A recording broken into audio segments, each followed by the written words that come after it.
合租室友最近总是失魂落魄。怎么大白天就在家发疯啊？我在祭奠我逝去的爱情。吹哨，别把屋子点了。这段时间他总是很容易哭。你倒立着干嘛呀？这样眼泪就不会流得太多。那天我从外面带了一束花回家。快拿开！快拿开！快拿开！啊！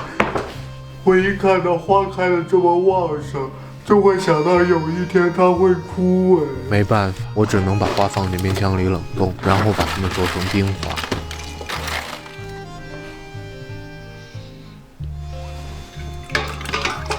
这是……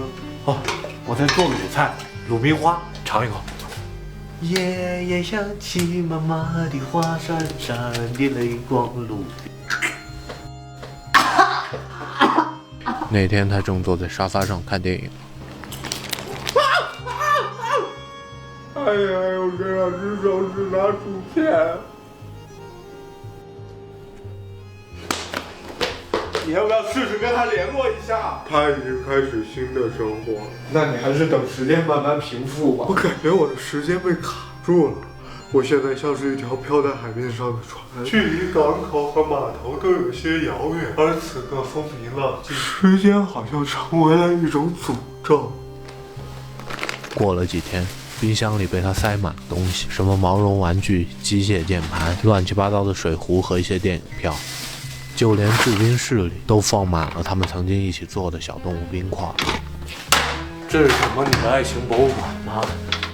你把这些放冰箱里到底是想干嘛？保鲜。已经腐烂的东西还有保鲜的必要吗？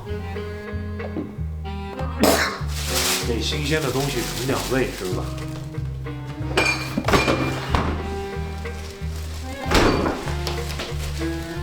要不我们把这些都卖了吧？卖的钱我分你一半。我让他再多想想。那晚他犹豫再三，终于还是决定清空了他的爱情博物馆。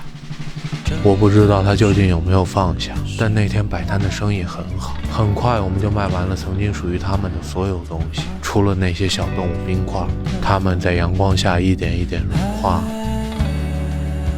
走吧，融化是一件温暖的事情。